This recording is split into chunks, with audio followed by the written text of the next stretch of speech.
तो खुदाई निज़ाम से मुतसादिम जो इंसानी निज़ाम तश्कील पा चुका है, उसकी हुदूद क्या है, उसके इरादे क्या हैं, उसका निफास का तरीक़ेकार क्या है। तो याद रखिए, वो कहते हैं जहाँ जहाँ इंसान बसते हैं वहाँ वहाँ तक हमारी हुदूद है। समझ रहे हैं आप? ये कोई आसान मसला नहीं है। आज इस्लाम से दुनिया का कोई मज़हब टक्कर न ले सका। ईसाइयों के अंदर ईसाइयत ख़त्म हो चुकी है। पाकिस्तान के चंद ईसाई मिलेंगे जो आपको ईसाई हैं, वो तो शिनाख्ती कार्ड के ईसाई हैं बाहर की दुनिया में जो रहते हैं। यहूद को आप देख लें, ईसाइयत को देख लें, और जितने मज़ाहिब हैं इनके अंदर से सारी छुट्टी हो चुकी है। अब ये सब इंसानियत की छतरी तले जमा हो गए हैं इस्लाम का मुकाबला करने के लिए। इन्ना लिल्लाहि व इन्ना इलैहि राजिऊन। ये सब इंसानियत के नाम पर एक अम्ब्रेला के नीचे जमा है, एक छतरी के नीचे जमा है। वो कहते हैं हमारी हुदूद वहां तक है जहां तक इंसान बसता है, और हम इस इंसानी निजाम को लागू करके रहेंगे, ये उनका इरादा है। और वो नाफिज कैसे करेंगे, उनका अपना तरीक़ेकार है। ठीक है जी। अब वो नाफिज कैसे करेंगे, हम उसके तरीक़ेकार पे बात कर लेते हैं। इस पे मैं ज़्यादा डिटेल में नहीं जाता, इख्तिसार के साथ थोड़ी सी बता के आगे चलना चाहूँगा। जो इंसानी निज़ाम की उन्होंने तश्कील की है, उसको अब उन्होंने मनवाना कैसे है। देखिए ना, इस्लाम तो आपको दावत देता है, दावत कबूल ना हो तो कहता है जिज़िया दे दो, तुम हमारी माहताती में आ जाओ, अपने मज़हब पे रहो, बस। ठीक है। और अगर वो भी ना माने, रुकावट डालें, तो फिर इस्लाम की तलवार बाहर निकलती है। इस्लाम किसी से अपना मज़हब ज़बरदस्ती नहीं मनवाता, लेकिन निज़ाम में किसी और दीन को रहने नहीं देता। वो कहता है जो तुमने अपने मज़हब पे अमल करना है, ऊपर अम्ब्रेला मेरा ही होगा, छतरी मेरी होगी, इसके नीचे तुम अपने मज़हब में तुम आज़ाद हो। तो कहने का मतलब ये है, इस्लाम तलवार उठाता है दीन को नाफिज करने के लिए, दीन को कबूल करवाने के लिए नहीं। जबकि ये जो लोग हैं जिन्होंने खुदाई निज़ाम से मुतसादिम इंसानी निज़ाम की तश्कील की है, ये उसका निफाज भी तलवार से करते हैं और उसको कबूल भी तलवार से करवाते हैं। आगे से ये कहते हैं नहीं नहीं नहीं नहीं नहीं, ये तो इंसान की मर्ज़ी है। इन्ना लिल्लाहि व इन्ना इलैहि राजिऊन। ऐसी बात नहीं है। आप ये देखें, इंशाअल्लाह तलवार और अखलाक पे हमारी अगली वीडियो आनी, तो हम उस पर डिटेल से इस पर बात करेंगे। इस्लाम और खुदा के खुदाई निज़ाम और इंसान के शैतानी निज़ाम में यही फ़र्क है। खुदाई निज़ाम निज़ाम को नाफिज करने में तलवार इस्तेमाल करता है, वो भी ज़रूरत पेश आए। कबूल करवाने में तलवार बिल्कुल इस्तेमाल नहीं करता, रज़ामंदी पे छोड़ देता है। और ये जो इंसान का खुद साख्ता शैतानी निज़ाम है, ये निफाज भी तलवार के ज़ोर पे करता है, कबूल भी तलवार के ज़ोर पर करवाता है, कबूल भी तलवार के ज़ोर पे करवाता है। और नारा ये लगाता है कि नहीं, जबर नहीं होना चाहिए। और सबसे बड़ा जाबिर खुद है। ये इसका तरीक़ेकार क्या है इंसानी निज़ाम को नाफिज करने का। तो अब जो इंसान का शैतानी निज़ाम है, उसको नाफिज करने के लिए तरीक़ाकार क्या है। वो सबसे पहली बात ये, वो आपको तरगीब देते हैं, तरहीब देते हैं। गाजर देते हैं, स्टिक देते हैं, कोड़ा देते हैं, तोड़ा देते हैं। पहले आपको तोड़ा देंगे, तोड़े से समझ जाएं, वरना कोड़ा मारेंगे। तोड़ा कोड़ा, तरगीब तरहीब, वो ये इख्तियार करते हैं। ठीक है। एक बात, चूँकि इख्तिसार के साथ जा रहा हूँ ताकि आपके सामने एक पूरी तस्वीर आ जाए। फिर जहन साजी करते हैं, ब्रेन वॉश करते हैं। ये ब्रेन वॉश ही का तो नतीजा है ना कि एक खातून तलाक मिलने पर जश्न मना रही, नौजवान लड़की जश्न मना रही है, हैप्पी डिवोर्स का केक काट रही है। ये जहन साजी है ना। ये जहन साजी है ना कि आज की माँ बहन उठ के अदालत में जाके अदालत से खुला लेती है, उसकी कोई इस्लामिक ग्राउंड नहीं होती, बस इतना ही होता है कि उसको अपने मियाँ का बूथा पसंद नहीं। ये जहन साजी है ना कि आज हमारी माएँ बहनें, हमारी बेटियाँ, कौम की बेटियाँ बॉयफ्रेंड सरेआम बनाती हैं, हमारे बेटे गर्लफ्रेंड सरेआम बनाते हैं। जहन साजी है ना, वो जहन साजी करते हैं। शैतान बड़ी ख़तरनाक दावत देता है, जहन साजी का हर तरीका इस्तेमाल करता है। तो जहन साजी कैसे होगी? तालीम साजी। तालीम के नाम पर जहर आलूद निसाब वो खुद तैयार करता है। जिनसी आगाही के नाम पर वो बदकारी के तमाम तरीकों की अवेयरनेस देता है। कानून साजी भी अपने हाथ में लेता है। यहाँ तक कि इस्लामी ममालिक में भी वो ऐसी कानून साजी की कोशिशें करता है, बल्कि कामयाब भी होता है कि यहाँ मेरा जिस्म मेरी मर्जी करने वाले आज़ादाना तरीके से अपना काम करें। यानी तोड़ा भी देता है, कोड़ा भी देता है, जहन साजी भी करता है, जहन साजी के लिए वो तालीम साजी भी करता है, कानून साजी भी करता है, और फिर अफराद की खरीद व फरोख्त करता है। अफराद की खरीद व फरोख्त, जहां उसने उस निज़ाम को लेके जाना है वहां वो NGOs बनाता है, उनको वो फंड मुहैया करता है, वो आपकी यूनिवर्सिटीज को फंड मुहैया करते हैं। फंड मुहैया करके बाकायदा टर्म्स एंड कंडीशंस होती हैं कि आपने ये लिबर्टी आज़ादी देनी है। फिर कौम की नस्ल वहाँ ऐसे तैयार होती, उन असातिज़ा की निगरानी में इस किस्म के असाइनमेंट्स देते हैं, इस किस्म का होमवर्क देते हैं, लड़के और लड़कियों का मिलाप करवाते हैं कि वहाँ वो तालीम पढ़ते पढ़ते ही मुकम्मल तौर पर जानी और बदकिरदार बनते हैं। अफराद की खरीद व फरोख्त होती है, ठीक है। यानी ये इंसान के शैतानी निज़ाम को नाफिज करने के तरीके हैं। क़ियादत की खरीद व फरोख्त होती है, वो आपकी क़ियादत को ख़रीद लेते हैं। इन्ना लिल्लाहि व इन्ना इलैहि राजिऊन। आपकी क़ियादत को ख़रीद लेते हैं। एक साबिक़ वज़ीर-ए-आज़म ने कहा ख़त्म नबूवत के बारे में तरमीम कर लेते हैं, हमारा इतना कर्ज़ा माफ़ हो जाएगा। कर्ज़े की बात थी या बस मईशत ठीक होने की बात थी, गालिबन कर्ज़े की बात थी। तो राजा ज़फ़रुल हक़ ने उस साबिक़ वज़ीर-ए-आज़म को इसके ख़तरनाक नताइज से डराया था। आज वो अपनी सज़ा भुगत रहा है। वो समझता है कि मुझे परवेज़ मुशर्रफ ने निकाला। नहीं, परवेज़ मुशर्रफ ने नहीं निकाला मियाँ साहब, आपको ख़त्म नबूवत के साथ जो आपने गद्दारियाँ की हैं ना, उसने आपको निकाला है।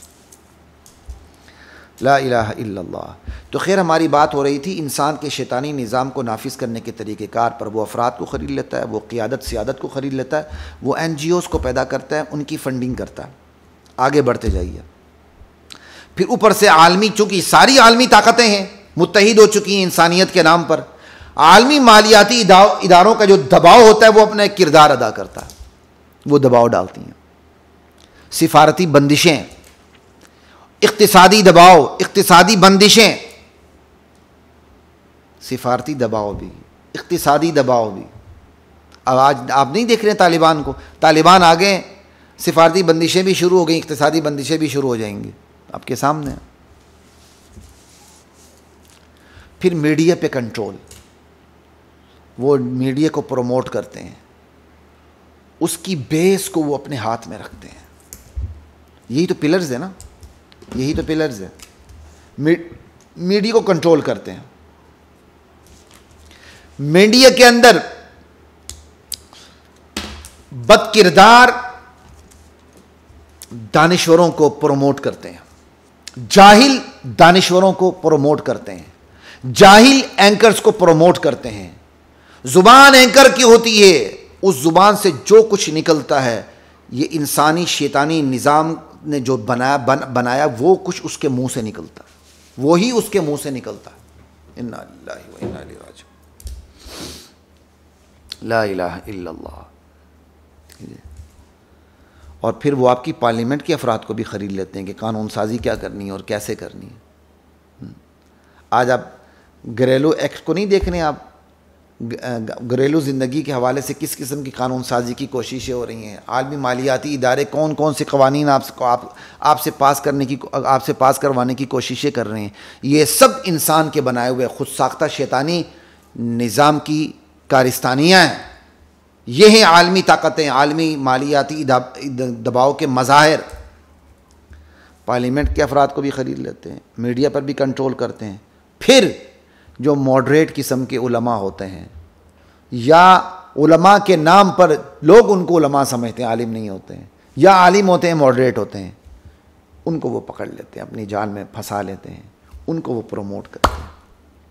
मुख्तलिफ हर मसलक से मौलवियों को ख़रीदा जाता है भाई, इसमें हम सारे खुद कफ़ील है। मैं अल्हम्दुलिल्लाह देवबंद का पस मंज़र रखता हूँ ना, तो सबसे पहले मैं देवबंद का नाम लेता हूँ।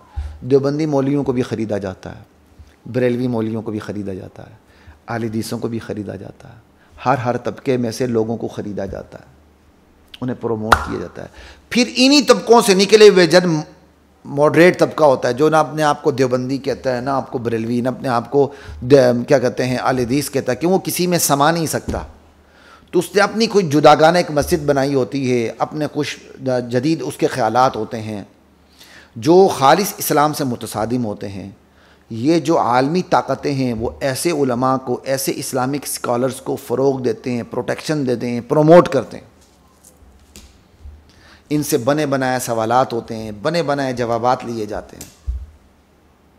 लेकिन जो ठेठ रासिखुल अकीदा उलमा होते हैं उनकी हौसला शिकनी करते हैं, उन्हें गुमनामी में ले जाने की कोशिश होती है, उनको दीवार के साथ लगाया जाता है। उलमा में भी क्या कहते हैं, 2-3 किस्म की किस्में। उलमाए हक़ की बात कर रहा हूँ। उलमाए यानी उलमाए हक़ तो छोड़ें, उलमा की 2-3 किस्में, हक़ में भी 2-3 किस्में समझ लें, बाकी तो छोड़ें, बातिलों की तो बात ही नहीं कर रहा। बड़े बड़े अहबार और रुहबान हैं।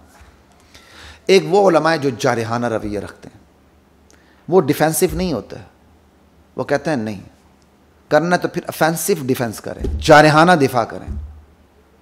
वो इस्लाम की इक़दार पे, वैल्यूज पे सौदा करने के लिए तैयार नहीं होते। वो बरमला आके बीमारी पे हाथ रखते हैं, कौम की दुखती रग पे हाथ रखते हैं, कहते हैं नहीं बीमारी यहां से खत्म करो। वो कोई परवाह नहीं करते मीडिया क्या कहता है, मुआशरा उन्हें क्या कहता है, रियासत उन्हें क्या तानो तशनी रियासत के लोग करते हैं, वो नहीं देखते। वो तमाम नफ़ा नुकसान को एक रखते हुए उसूल पे बात करते हैं। ये रासिखुल अकीदा उलमा होते हैं और जारहाना होते हैं। उलमा की एक दूसरी किस्म दिफाई होती है, वो सिर्फ डिफेंस करती है बस, और सिर्फ दिफा करना।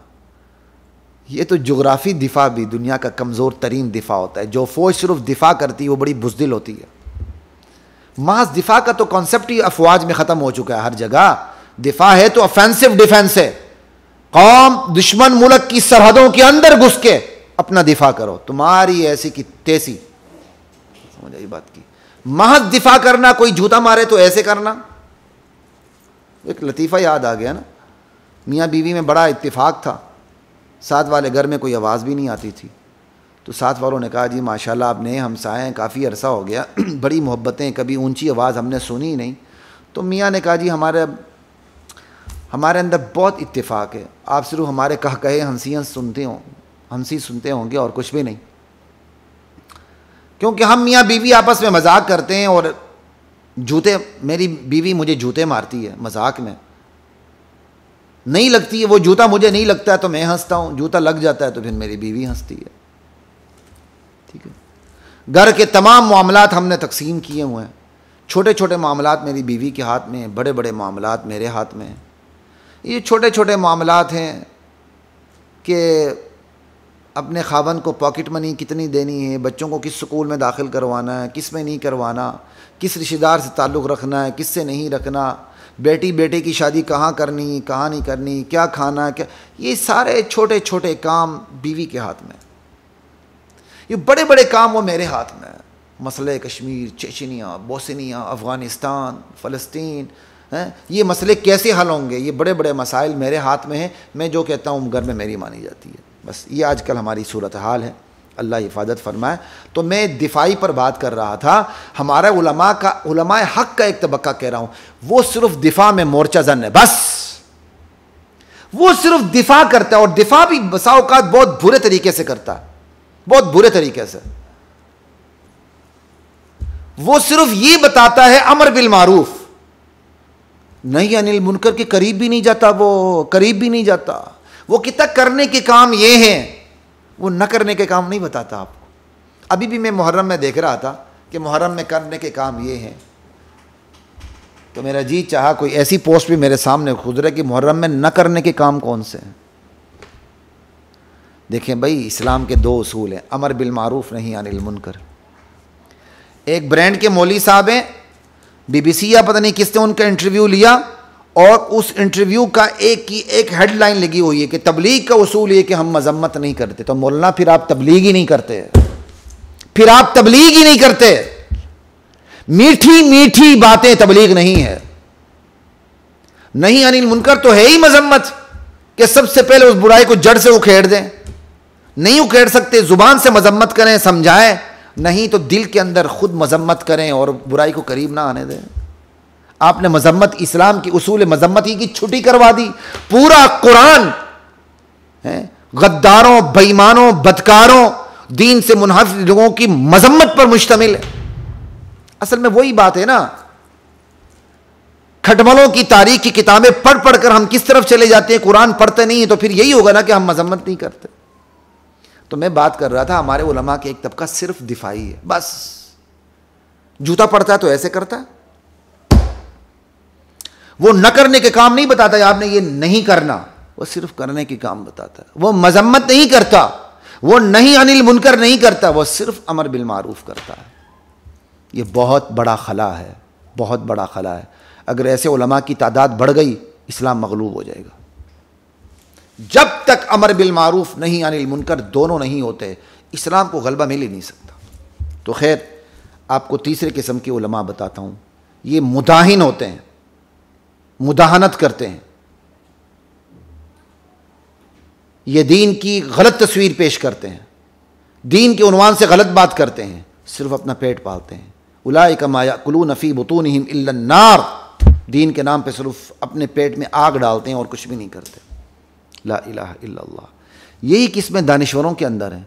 दानिश्वरों का एक तबका कमाल का है माशाअल्लाह, आपको नज़र आएंगे भाई के ये, लेकिन वो ऐसे दीन का दिफा करते हैं। लेकिन एक क्या कहते हैं मुदाहिन भी है जो पैसे खाता है, शराबें पीता है और उसको कोई काम नहीं है, और एक सिर्फ दिफा करता है थोड़ा बहुत। मैं तो उलमा के दिफा पर भी हैरान हो जाता हूँ, खुदा की कसम। सही बात करते हुए भी ना ऐसी जस्टिफिकेशन दे रहे होते हैं, वो जस्टिफिकेशन की बात 5 मिनट होती है और सही बात उस 5 मिनट के मगलूबे के अंदर वो 1 मिनट की बात छुपी हुई होती है, ऐसे करके। यानी ये सही बात है, वो सही बात ऐसे चली जाती है, उसके ऊपर जस्टिफिकेशन ऐसी होती है। उसका नतीजा क्या निकलता है, वो सही बात का असर ही नहीं होता, क्योंकि वो तो जस्टिफिकेशन के अंदर छुप गई, उसके गर्द गुबार में फंस गई। अभी मैंने ये जो सानिया मीनारी पाकिस्तान हुआ, इसमें मैंने बाद लोगों को सुना, भाई सीधा सीधा कहो, सबसे बड़ी मुजरिमा ये बदतरीन औरत है जो जिसने बेहयाई की, बेहयाई पर उकसाया, बेहयाई पर उबारा और फिर कुत्ते उसको नोचने लग गए। साफ साफ कह दो, ये नहीं ना जस्टिफिकेशन जस्टिफिकेशन जस्टिफिकेशन, विजाहत ना करते करते करते फिर आखिर में आके कहते हैं नरम अल्फाज में, हाँ ये असल वो भी तो मुजरिम है ना, उसने ऐसा काम क्यों किया।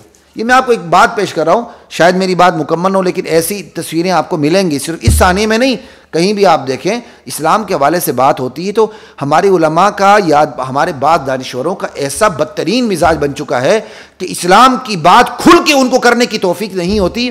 वो वजाहतें दे देकर, जस्टिफिकेशंस दे दे के फिर दरमियान में कोई हल्की फुल्की सी हल्का फुल्का टक करके बात करके निकल जाते हैं। इस्लाम की बात को दो टोक बेलाग और बेलचक करने की आदत डालें। जहां लचक नहीं वहां लचक ना दें। जो दो टोक बात करनी दो टोक बात करें। कोई नाराज होता है तो नाराज हो, कोई राजी होता है तो राजी हो। ला इलाहा इल्लल्लाह। तो ये मैं आपको बता रहा था कि इंसानी निज़ाम को नाफिज करने के ये सारे तरीके अपनाए जाते हैं। वो कहते हैं जहाँ तक इंसान है वहाँ तक हमारी हुदूद हैं, हम इसको तरगीब व तरहीब से नाफिज करेंगे, तोड़े और कोड़े से नाफिज करेंगे। जहन साजी करते हैं, जहन साजी के लिए तालीम साजी करते हैं, कानून साजी करते हैं, अफराद को ख़रीदते हैं, क़ियादत को ख़रीदते हैं, पार्लियामेंट के अफराद को ख़रीदते हैं, NGOs को ख़रीदते हैं। मालियाती इदारों का दबाव अलग होता है, सिफारती पाबंदियाँ अलग होती हैं, इक़्तिसादी पाबंदियाँ अलग होती हैं, मीडिया पर कंट्रोल अलग होता है, मॉडर्न उलमा को प्रोटेक्शन देना अलग होता है। और चले मैं आज आपको एक बात का इंकिशाफ कर दूँ। एक अहम चैनल्स के ऊपर मेरा प्रोग्राम चलता था, मैं वहाँ एंकर था और एक अहम मशहूर शख्सियत हैं, वो मेरी गेस्ट हुआ करती थी। तो मुझे उस प्रोग्राम के एंड पे बाकायदा मुझे कहा गया था कि आप थोड़ा सा अपना गेटअप चेंज कर दें, तो 50 चैनल आपको बुलाएंगे, आपके पास वक्त ही नहीं होगा। तो अल्हम्दुलिल्लाह मैंने नागवारी का इजहार किया था और बहुत सख्त तरीके से मैंने नागवारी का इजहार किया था और उन्होंने मुझसे इस पर फिर माजरत भी की थी। अल्लाह ईमान बेचने से, अखलाक और आमाल बेचने से मेरी और आपकी हिफाजत फरमाए, मेरी और आपकी हिफाजत फरमाए। ये बड़ी ख़तरनाक दुनिया है। बंदा शोहरत के लिए, दौलत के लिए बिक जाता है। पाकिस्तान के एक मशहूर तरीन एंकर हैं, मैं नाम भी ले लेता हूँ, मेरा उनसे बड़ा अच्छा ताल्लुक़ भी, मुबशर लुकमान साहब। मुबशर लुकमान साहब ने मुझे ख़ुद एक आलिम दीन के बारे में बात बताई कि उन्होंने एक आलिम दीन को बुलाया और कह दिया कि उन्होंने मुझे कहा कि मैंने एक आलिम दीन को, फ़ुलां आलिम दीन है जो शोरक थे, उनको बुलाया कि उन्होंने कहा जी आप ये ऊँची हरकतें क्यों करते हैं, क्या मकसद है आपका? तो उन्होंने साफ़ साफ़ अल्फाज में बता दिया, दो ही मकसद हैं, दौलत शोहरत, मैं इसके लिए ये काम करूँ। तो मुबशर लुकमान साहब के बकौल मेरे बड़े भाइयों की तरह हैं वो, आप उनके व्यू से इख्तलाफ रख सकते हैं, उसको कोई बात नहीं, आप मेरे व्यू से भी इख्तलाफ कर सकते हैं, उसको कौन सी बात है, लेकिन एक ज़ाती ताल्लुक़ होता है। तो बहरहाल उन्होंने उनको संभालने की कोशिश की अपने चैनल से मुआहदा करके कि ताकि इनकी बातें बाहर ना जाएं। वो मुआहदा करके भी मुकर गए, वो आलिम साहब मुआहदा करके मुकर गए, ठीक है ना। तो आपको बता रहा हूँ, अब ऐसे मौलवी भी पैदा हो चुके हैं जो अल्लाह ऐलान करते हैं कि हमारी ज़िंदगी का मकसद दौलत और शोहरत है, बस उसके लिए चाहे हमें किसी से थप्पड़ भी खाने पड़ें, किसी के जूते भी खाने पड़ें और कुछ भी करना पड़े, उसकी वो हर कीमत अदा करने के लिए तैयार होते हैं। अल्लाह मेरी और आपकी हिफाजत फरमाए।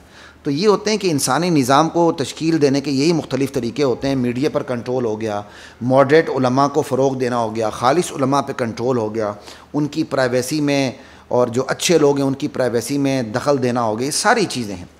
और इन तमाम चीज़ों से काम बन गया सो बिस्मिल्लाह, नहीं बना तो फिर आखिरी वार क्या होता है, फ़ौजी मुदाखलत होती है। ये दहशतगर्द है, फ़ौजी मुदाखलत होती है। अफ़गानिस्तान आपके सामने है। तालिबान ने रूस के जाने के बाद अल्हम्दुलिल्लाह वहाँ इस्लामी निज़ाम नाफिज़ किया, अमेरिका बर्दाश्त नहीं कर सका, आ गया। तो फिर क्या मिला 20 सालों के अंदर उसको? अमेरिका नहीं, 50 से 60 ममालिक की फ़ौज निहत्ते तालिबान का मुकाबला करने के लिए मैदान में उतरी। शिकस्त फाश हुई, शिकस्त फाश पूरी दुनिया देख रही है। अल्लाह ने निहत्तों को, कमज़ोरों को, हैं जिनके पाँव में जूता नहीं होता, उनको फ़तह मुबीन नसीब फरमाई। इन्ना फ़तहना लका फ़तहम मुबीना। अरे कुरान तो बार बार, अल्लाह तो बार बार मोजिज़े दिखाता है कि मेरा कुरान गलत नहीं है, मेरा कलाम गलत नहीं, मेरी बात गलत नहीं, मेरा फरमान गलत नहीं। मैं वो अल्लाह हूँ जिसने मक्का फ़तह करवाया, बदर की फ़तह दी, ओहद में बचाया, ओहद में शिकस्त नहीं दी। अच्छा, ओहद नाकाबिल फ़ैसला जंग है, यहाँ मुसलमानों को शिकस्त नहीं हुई, वैसे ही लिखा हुआ, कई जगह लिखा होता ओहद में शिकस्त हुई है। बहरहाल खंदक में, ग़ज़वा खंदक में मुसलमानों को बचाया, हर ग़ज़वात के अंदर मुसलमानों को फतूहात दी। वो अल्लाह आज भी है, उसी अल्लाह ने आज 60-70 ममालिक की फ़ौज के मुकाबले में अफ़गान तालिबान को, हमारे भाइयों को फ़तह मुबीन अता फरमाया। अल्लाह अकबर, क्या कमाल का नक्शा है, क्या कमाल का नक्शा है। अल्लाह ताला अमारत इस्लामिया कायम करने की हमारे अफ़गान भाइयों को तौफ़ीक़ अता फ़रमाए। तो बात यह है कि ये लोग फिर फ़ौजी मुदाखलत पर इंसानी निज़ाम वाले उतर आते हैं, लेकिन इंशाअल्लाह जितनी मर्ज़ी फ़ौजी मुदाखलत करें, इनकी किस्मत में ज़लालत है, इनकी किस्मत में हकारत है, इनकी किस्मत में शिकस्त फाश है, इंशाअल्लाह यहाँ भी और आने वाली ज़िंदगी में भी इंशाअल्लाह। तो ये सारे मैंने एक आलमी तनाजुर की बात की। ये जो आलमी तनाजुर को आप सामने रखें कि किस तरह इंसान इंसानियत का नाम लेके खुदा से मुतसादिम निज़ाम को लेके निकला है, और वो पूरे इंसानों पर नाफिज करने के लिए निकला है और कबूल करवाने के लिए निकला है कि मैंने नाफिज भी करना है और हर एक ने इसको कबूल भी करना है, ठीक है ना। उसी किस्म के, उसी कबूल करवाने के लिए जो आपका मीडिया हाथ में होता है, तो आप ये देखें मीडिया में क्या कुछ नहीं हो रहा। यहां तक कि इस वक्त ये जो एक बच्ची पर हाथ लगाने के लिए चंद दानिश्वर नुमा एंकर निकले कि भाई हम तो प्रोटेक्शन दे रहे हैं, वो उस तरफ क्यों नहीं जाते हैं जहां वो ये छोटी छोटी शॉर्ट वीडियोस बनाते हैं, जूम आना जुमले। अब तो फौज सवालात होते हैं, लड़की लड़की से फौज सवाल करती है, लड़का लड़की से फौज सवाल करता है, लड़की लड़के से फौज सवाल करती है, जूम आना सवाल करते हैं। ग्रेजुअली पहले जूम आना सवालात हुए, अब साफ फौज सवालात होते हैं। रियासत गूंगी बहरी अंधी शैतान बनी हुई है, और ये जो दानिश्वर नुमा एंकर है ये भी शैतान बने हुए हैं। ये इनके खिलाफ प्रोग्राम नहीं करते, ये इनके खिलाफ प्रोग्राम नहीं करते। देखिए आपके सामने ये है इंसानियत के नाम पर जो शैतानी निज़ाम को मुसल्लत करने की कोशिशें हो रही हैं और हमारे मुआशरे को ख़राब करने की कोशिश हो रही है। अब आखिरी में 2-3 बातें आपसे ये करूँगा। इन तमाम बद किरदारों के किरदार के बरअक्स अल्हम्दुलिल्लाह अभी भी हमारा मुआशरा ज़िंदा है। अल्लाह का शुक्र है, हमारा मुआशरा ज़िंदा है। हमारे मुआशरे में पजीराई नहीं मिली। सानिया मीनार पाकिस्तान जो हुआ उसमें उस खातून को पजीराई नहीं मिली, उसको हमारे मुआशरे, हमारे मजमूई मुआशरे ने उसको कबूल नहीं किया। हमारे मजमूई मुआशरे ने यही कहा, ठीक है फॉलोअर्स गलत हैं, गलती उनकी भी है, लेकिन इस औरत की गलती की अपने घर से निकल के इसने बेहया वीडियो बनाई क्यों? अल्हम्दुलिल्लाह इस पे इत्मीनान होता है। ये है मसाजिद की मेहनतें हैं, ये है मदारिस की मेहनतें, ये है हमारे माँ बाप की घरेलू मेहनतें जिससे अभी हमारा मुआशरा बचा हुआ है। लेकिन इस पर तो शुक्र है, लेकिन फ़िक्र करें हमारा मुआशरा खोखला होता जा रहा है। बेहयाओं की तादाद कल से आज ज़्यादा है, और अल्लाह बचाए आज से कल ज़्यादा होगी। इसकी हमने फ़िक्र करनी है। अल्लाह हमें इसकी फ़िक्र की तौफ़ीक़ अता फ़रमाए। अल्लाह हमें इस्लाम का वक़ार भी संभालने की तौफ़ीक़ अता फ़रमाए। ये मुल्क हमारा है, हमारी रियासत है, अल्हम्दुलिल्लाह हम इसमें आराम से पुरअमन तरीके से जी रहे हैं। अल्लाह इस मुल्क की वक़ार की सलामत रखने में भी हमें अपना किरदार अदा करने की तौफ़ीक़ अता फ़रमाए। आखिरी बात जो मैं आपसे करना चला हूँ वो ये है, ये जो सानिया मीनार पाकिस्तान हुआ, इसमें सज़ा किसको मिलनी चाहिए? तो सबसे पहला सवाल तो ये कि सज़ा सबसे पहले तो उसी खातून को मिलनी चाहिए जो अपने घर से निकल के जिसने टिकटॉक बनाई, ठीक है। तो फिर सवाल ये कि सज़ा किन किन किरदारों को मिले? सज़ा तमाम किरदारों को मिलनी चाहिए। इसमें सबसे बड़ा किरदार वो ख़ुद खातून है, उसे सज़ा मिलनी चाहिए। जितना उसका गुनाह उतनी सज़ा उसे ज़रूर मिले। ये जो घर से भाग के शादियाँ करते हैं, मैं तो कहता हूँ हमारी अदालत को इस पर गौर व फिक्र करना चाहिए। ठीक है, अगर किसी ने बालिग और बालिगा ने शादी की अपने घर के अखलाक के जनाजे, हया के जनाजे निकालते हुए, अपने घर की इज़्ज़तों के जनाजे निकालते हुए, उसका लीगल इफ़ेक्ट तो होता है, लीगल इम्पैक्ट तो होता है। वो लीगली तो ज़िना नहीं होगा, निकाह हो जाएगा उसके अगर शराइत को पूरा रख के किया जाए, लेकिन अखलाक के जनाजे तो निकले। उस पर ताज़ीरी कवानीन नहीं बनने चाहिए। ऐसे दूल्हा दूल्हा के निकाह को लीगलाइज़ करते हुए चंद सालों के लिए इनको कोर्ट लखपत जेल में भेजना चाहिए बस। फिर देखें कोर्ट मैरिज होते हैं कि नहीं। तो कोर्ट मैरिज का तो कोई लफ्ज़ ही गलत है। वकीलों ने कमाई के लिए कोर्ट मैरिज का लफ्ज़ बनाया। कोर्ट मैरिज कोई कानून तो नहीं है, कोर्ट मैरिज का लफ्ज़ बना दिया हुआ। फिर देखें कोर्ट मैरिज ख़त्म होते हैं कि नहीं। तो ताज़ीराती कवानीन बनाने की ज़रूरत है। अगर हमारे कवानीन में खामी, तो कवानीन यकीनन खामी है, कवानीन में से खामी को दूर करें। सबसे पहले इस बेईमान औरत को सज़ा, मुजरिमा है, क्योंकि इसी ने बाकी तमाम जराइम की बुनियाद यही है। इसको सज़ा मिले जितना इसका जुर्म, एक। फिर जो इसके साथ जो इसकी टीम आई थी वो भी सज़ा उसको मिले, दो। फिर जो इसके फॉलोअर्स जितने भी कुत्ते आए थे जो फॉलोअर्स बनाए उनको सज़ा मिले, तीन, ठीक है। फिर इसकी हमदर्दी जताने के लिए, सर पे हाथ रखने के लिए जो आए उन्होंने मुआशरे के सामने सिर्फ इसकी मजलूमियत पेश की और इसकी बेहयाई पर मट्टी पाव की पॉलिसी रखी। उन एंकर नुमा दानिश्वरों को भी सज़ा मिले, चार। फिर रियासती हुकूमत ख़ुद अपने लिए भी सज़ा तजवीज़ करे, पाँच, कि उसे क्या सज़ा मिलनी चाहिए, हुकूमत के अराकीन को, क़यादत को, उनके क्या सज़ा मिलनी चाहिए। क्यों किसी की जुर्रत है कि मीनार पाकिस्तान एक अवामी मकाम के ऊपर एक लड़की इस तरह आए, बल खाती हुई आए और वो वीडियोस बनाए, बेहयाई को फ़रोग़ दे। एक इस्लामी माशरे में बुराई को पनपने का तो कोई चांस ही नहीं होता। तो ये है सज़ा किन किन किरदारों को मिले। तो बात करते करते बात लंबी हो गई ख़वातीन व हज़रात, इस पर माज़रत। खलीकुर रहमान को इजाज़त दीजिए। इंशाअल्लाह एक नए प्रोग्राम के साथ आपसे मुलाकात ज़रूर होगी। अस्सलामु अलैकुम व रहमतुल्लाहि व बरकातुहू।